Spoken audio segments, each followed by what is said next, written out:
Okey, Assalamualaikum warahmatullahi wabarakatuh. Hari ini saya rasa saya nak sampaikan satu perkara yang saya rasa penting untuk kita semua fahami berkenaan dengan isu Palestin ni. Selalu orang akan tertanya-tanya bagaimana cara lagi kita nak membantu orang Palestin ni. Motivasi daripada kita panggil konsep begin with the end in mind. Perkara yang pertama yang kita perlu buat, yang kita perlu aware adalah mendidik anak-anak kita.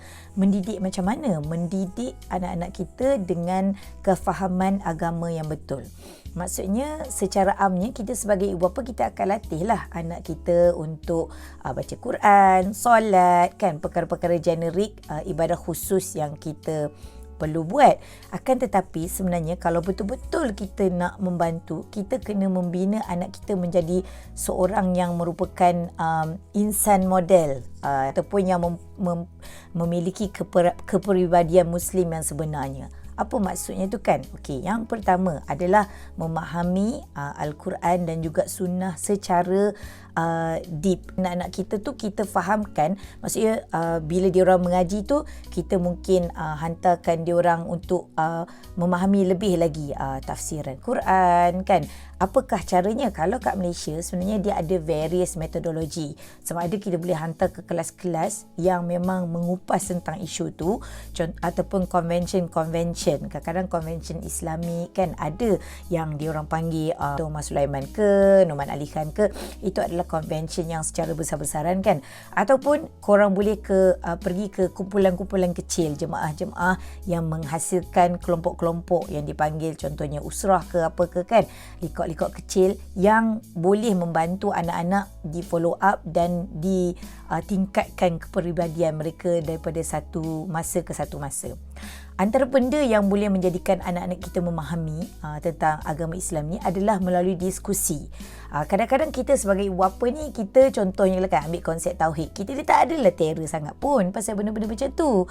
So apa yang kita perlu buat adalah kita kena sediakan ruang kepada anak-anak untuk mendalami perkara itu mungkin melalui orang lain. Dan diskusi-diskusi itu selalunya berlaku dalam kelompok-kelompok yang kecil ni, dan of course lah kita pastikanlah kan dia bukanlah ajaran sesat ke apa, kan. Tapi nak katakan lebih baiknya adalah melalui institusi-institusi yang di-recognize lah di Malaysia terutamanya, kan, ataupun di luar negara pun ada. So kalau macam dekat Jerman ni dia ada pelbagai lah, kadang-kadang ada masjid-masjid, local masjid, kan, buat diskusi tu. Ada kadang-kadang family center pun. So di Malaysia pun sama. Di Malaysia lebih lagi best sebab dia ada kelompok-kelompok jemaah Islam yang akan membantu untuk secara voluntarily untuk buat perkara-perkara ni. So korang pandai-pandai carilah kat Malaysia tu, kan. Okey. So keduanya adalah selain daripada itu, kita juga kena membentuk anak-anak daripada kepribadian sosial mereka.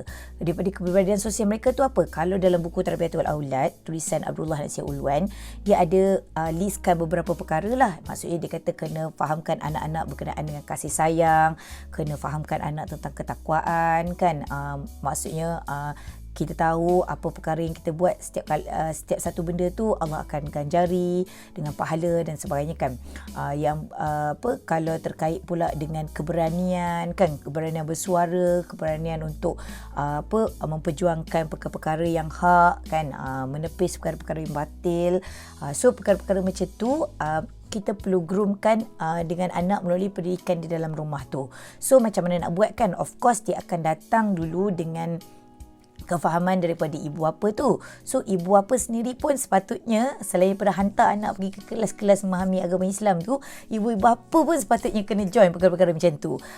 Ataupun kalau tak sempat nak join disebab kekangan kerja dan sebagainya, banyak ruang-ruangan yang kita boleh cuba cari info-info dekat YouTube, kan. Contohnya macam buku yang saya sebutkan tadi, pembacaan, kemudiannya dengar juga. Kadang-kadang saya hari tu layan video-video ataupun kita panggil radio di Zayan, IKIM. Semua ruangan-ruangan tu akan memberikan kita possibility untuk explore lebih lagi macam mana nak mentarbiah ataupun mendidik anak-anak kita menjadi aset yang membantu perjuangan Palestin ni. Sebab perjuangan Palestin ni dia susah nak dibantu kalau kita tak ada aspek agama yang kukuh.